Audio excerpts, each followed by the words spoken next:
Daniel chapter 11. And in the first year of Darius the Mede, I took my stand to support and protect him, kings of the south and the north. Now I will declare the truth. Behold, 3 more kings will arise in Persia, then a 4th will be far richer than all. When he becomes powerful, through his wealth he will stir up everyone against the realm of Greece. Then a mighty king will arise, who will rule with great authority and do as he pleases. But as soon as he has risen, his kingdoms will be broken up and distributed to the 4 winds of heaven, though it will not go to his descendants, nor will it have the authority he exercised, for his kingdom will be uprooted and given to the others besides these. Then the king of the south will become strong, but one of his commanders will become even stronger than he, and he will rule a greater kingdom than his. After some years, they will form an alliance. The daughter of the king of the south will approach the king of the north to make an agreement, but she will not retain her position of power, nor will his strength endure. Instead, she will be given up, together with her escort, her father, and the one who supported her in those times. But another shoot from her roots will arise in his place. He will come against the army of the king in the north and enter his fortress. He will fight against them and prevail. He will also carry off their gods into captivity to Egypt, along with their metal images and their precious articles of silver and gold. For a few years, he will stay away from the king of the north. And the king of the north will invade the realm of the king of the south, but he will retreat to his own land. His sons will prepare for war and assemble a great army, which will advance and overflow and sweep through like a flood and carry as the battle far as his fortress. And the king of the south, in rage, will march out and fight against the kings of the north, who will also muster a massive army. But the army will be defeated. But when the army is carried off, the heart of the king of the south will become arrogant and will slaughter thousands and thousands, yet he will not prevail. The king of the north will raise up another army, one greater than the first. After an interval of some years, he will advance with a great army with abundant supplies.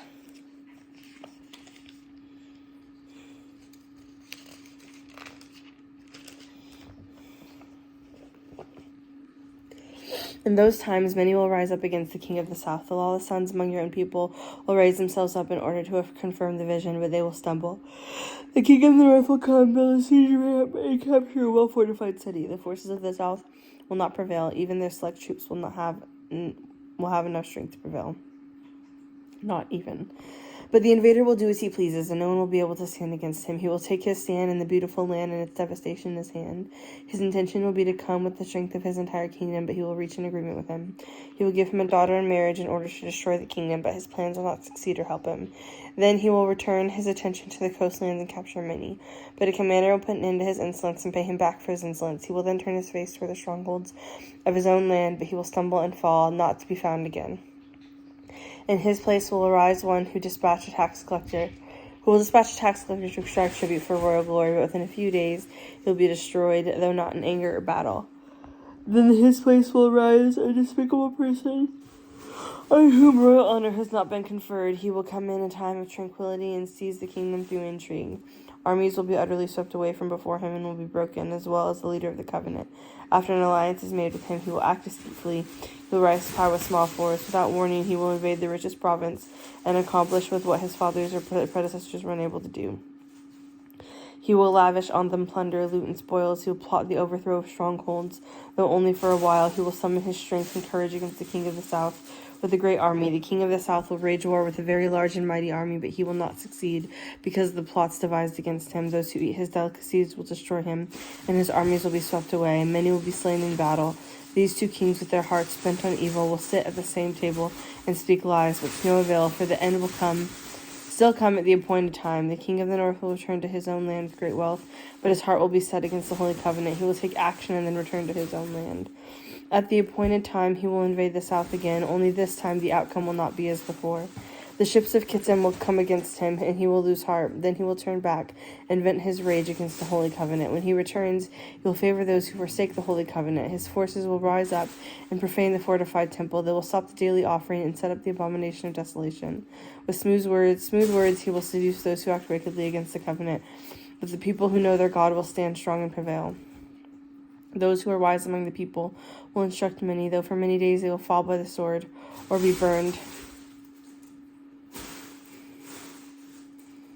captured, or pillaged. When they stumble, they will receive little help, and many will join them deceitfully. Even some of the wise will stumble, so that they may be refined, purified, and made spotless until the time of the end, for it will come at an appointed time. Will still come at the appointed time. An ungodly king exalts himself.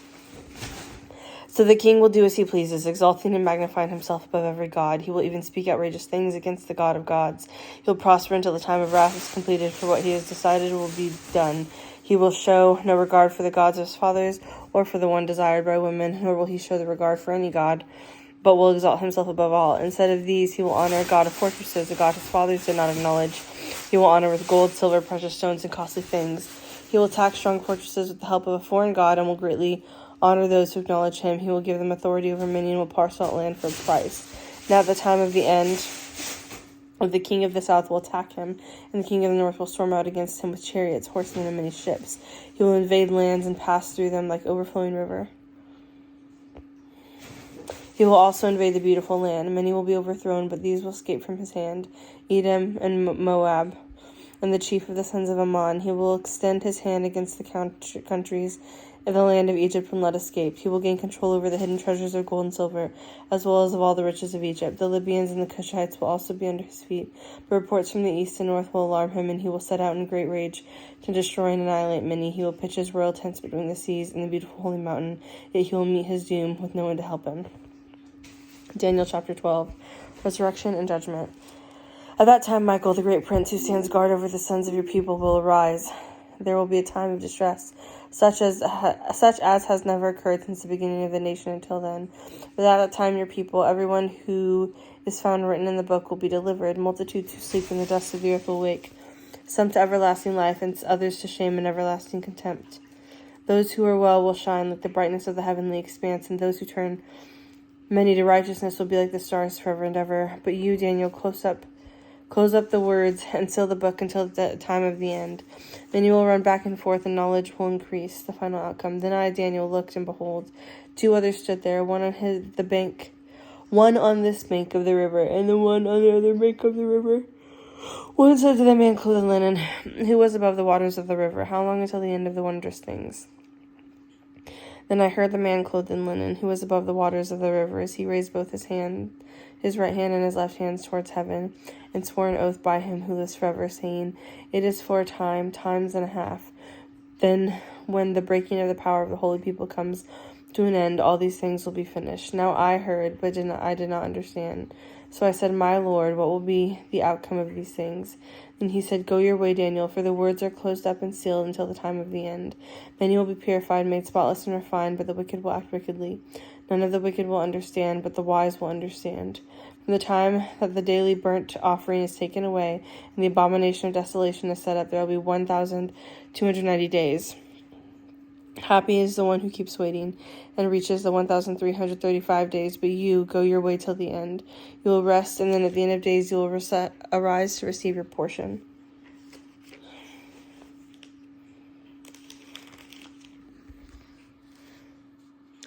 Go to the page.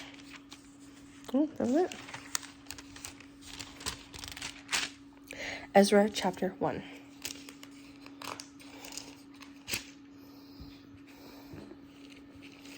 Cyrus decrees, rebuild the temple. Now in the first year of King Cyrus of Persia, in order to accomplish the word of Adonai from the mouth of Jeremiah, Adonai stirred up the spirit of King Cyrus of Persia to make a proclamation throughout his entire kingdom, announcing in a written edict, saying, Thus says King Cyrus of Persia, Adonai, the God of heaven, has given me all the kingdoms of the earth. He has appointed me to build a house for him in Jerusalem, which is in Judah. Whoever is among you from all his people, may his God be with him, may go up to Jerusalem, which is in Judah, and build the house of Adonai, the God of Israel. He is the God who is in Jerusalem. As for anyone who remains, wherever they may be living, let the people of those places supply him with silver and gold, with goods and livestock, and with freewill offerings for the house of God in Jerusalem. So the patriarchal leaders of Judah and Benjamin, along with the Kohanim and the Levites, everyone whose spirit God has stirred up, arose to go up to build the house of Adonai in Jerusalem. All those around them strengthened their hands with vessels of silver, gold, goods, cattle, and valuable gifts, besides all that was willingly offered. Then King Cyrus brought out the vessels from the house of Adonai that Nebuchadnezzar had brought from Jerusalem and placed in the house of his gods. King Cyrus of Persia had them brought out by Mithridath the treasurer, who counted them out for Sheshbazzar the prince of Judah, and this was the inventory of them: gold basins, 30, silver basins 1,000, silver utensils 29, gold bowls 30, other silver bowls 410, other vessels 1,000. In all there were 5,400 vessels of gold and silver. Sheshbazzar brought them all along when the exiles were brought up from Babylon to Jerusalem. Ezra chapter 2, numbering those returning. Now these are the people of the province who went up from the captives of exile, whom Nebuchadnezzar, king of Babylon, had taken captive into Babylon. They returned to Jerusalem and Judah, each to his town. They came with Zerubbabel, Jeshua, Nehemiah, Seraiah, Realiah, Mordecai, Bilshan, Mispar, Bigvai, Rehum, and Baanah. The number of people of Israel, the sons of Parosh, 2,172, the sons of Shephatiah, 372, the sons of Erah, 775, the sons of Pahath Moab, and the sons of Jeshua and Joab, 2,812, the sons of Elam, 1,254, the sons of Zatun, 945, the sons of Zakai, 760, the sons of Bani, 642, the sons of Bebai, 623, the sons of Asgad, 1,222, the sons of Adonikam,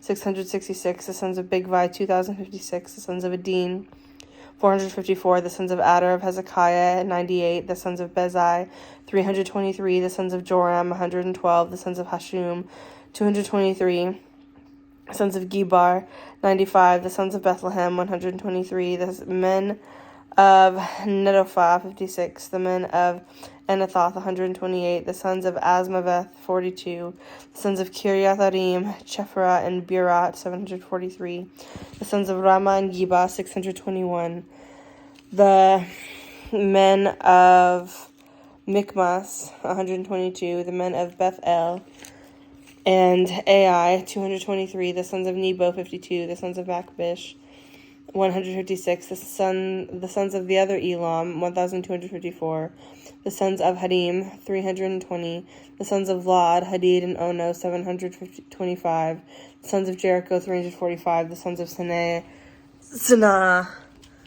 3,630. The Kohanim, the sons of Jediah, from the house of Jeshua, 973, the sons of Emer, 1,052, the sons of Pashur, 1,247, the sons of Hadim, 1,017, the Levites, the sons of Jeshua and Kadmiel through the line of Hodaviah, 74, the singers, sons of the Asaph, 128, the sons of the gatekeepers, the sons of Shallum, the sons of Ater, the sons of Talmon, the sons of Akub, the sons of Hatita, the sons of Shobai, in all 139. The temple servants, the sons of Ziha, the sons of Hasupha, the sons of Tabo Aoth, the sons of Kedos, the sons of Siyaha, the sons of Padan, the sons of Labana, the sons of Hagabah, the sons of Akub, the sons of Hagab, the sons of Salmai, the sons of Hanan, the sons of Gidel, the sons of Gahar, the sons of Reaiah, the sons of Rezin, the sons of Nekoda, the sons of Gazam, the sons of Uzzah, the sons of Paseah, the sons of Besai, the sons of Asna, the sons of Meunim, the sons of Nephusim, the sons of Bakbuk, the sons of Hakupha, the sons of Harhur, the sons of Batsluth, the sons of Mehida, the sons of Harsha, the sons of Barkos, the sons of Sisera, the sons of Tima, the sons of Neziah, the sons of Hadifa, the sons of Solomon's servants, the sons of Sotai, the sons of Hasophereth, the sons of Peruda, the sons of Gadjela, the sons of Darkan, the sons of Gidel, the sons of Shephatiah, the sons of Hatil, the sons of Pokereth, Hazabayim, and the sons of Ami, all the temple servants and the sons of Solomon's servants, 392. The following came up from Telmela, Telharsa, Cherub, Adan, and Imar, but they were not able to prove their family connection or their ancestry, whether they were from Israel. The sons of Delaiah, the sons of Tobiah, the sons of Nekoda, 652. Also from the sons of the Kohanim, the sons of Habiah, the sons of Hakaz, the sons of Barzia, he took a wife from the daughters of Barzillai, the Gileadite, and was subsequently called by their name. These sought their records in the genealogical list, but did not find them, so they were disqualified from the priesthood. As a result, the governor said to them that they should not eat any of the most holy food until Kohen was ministering with the Urim and the Thummim. The entire assembly totaled 42,360, not including their male and female servants, who numbered 7,337. They also had 200 male and female singers. They had 736 horses, 245 mules, 435 camels, 6,702 donkeys. When they arrived at the house of Adonai in Jerusalem, some of the heads of the families gave voluntary offerings for the rebuilding of the house of God on its foundation. According to their ability, they gave to the treasury for this work 61,000 gold drachmas, 5,000 silver minas, and 100 priestly tunics. Now the Kohanim, the Levites, some of the people, the singers, the gatekeepers, and the temple servants settled in their own towns, and all the rest of Israel in their towns. Ezra chapter 3, rebuilding the temple. When the 7th month arrived, and the sons of Israel were settled in the towns, the people gathered together as one man in Jerusalem. Then Jeshua, son of Jozadak, his fellow Kohanim, Zerubbabel, the sons of Shealtiel, and his associates began to build the altar of the God of Israel in order to offer burnt offerings on it, as written in the Torah of Moses, the man of God. They set up the altar in its fixed resting place, despite their fear of the peoples of the lands, and they offered burnt offerings on it to Adonai, both the morning and the evening sacrifices. They also kept the feast of Sukkot, as it is written, and offered the prescribed number of daily burnt offerings according to the requirement for each day. After that, they presented the regular burnt offerings, the new moon sacrifices, and the sacrifices for all the sacred Moedim of Adonai, as well as all the freewill offerings brought to Adonai. From the very first day of the 7th month, they began to offer burnt offerings to Adonai,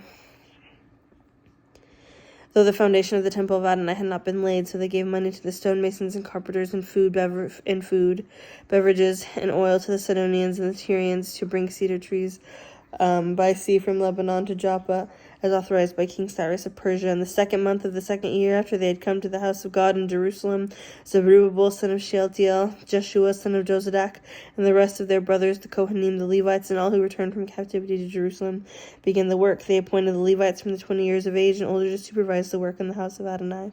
Then Jeshua, his sons, and his brothers, Kadmiel and his sons, the sons of Judah, stood together to supervise those working in the house of God, along with the sons of Henadad, their sons and their brothers, the Levites. When the builders had laid the foundation of the temple of Adonai, the Kohanim arrayed in their vestments and with clarions, and the Levite son of Asaph with cymbals were stationed to praise Adonai as prescribed by King David of Israel. With praise and thanksgiving they sang to Adonai, for he is good, for his mercy upon Israel endures forever. Then all the people gave a great shout of praise to Adonai, because the foundation of the house of Adonai had been laid. And many of the Kohanim, Levites, and patriarchal leaders, older men who had seen the former house, wept loudly at the sight of the founding of this house, while many shouted for joy. People could not distinguish the sound of the shouts of joy from the sound of the people's weeping, for the people were shouting so loudly that the sound was heard far away.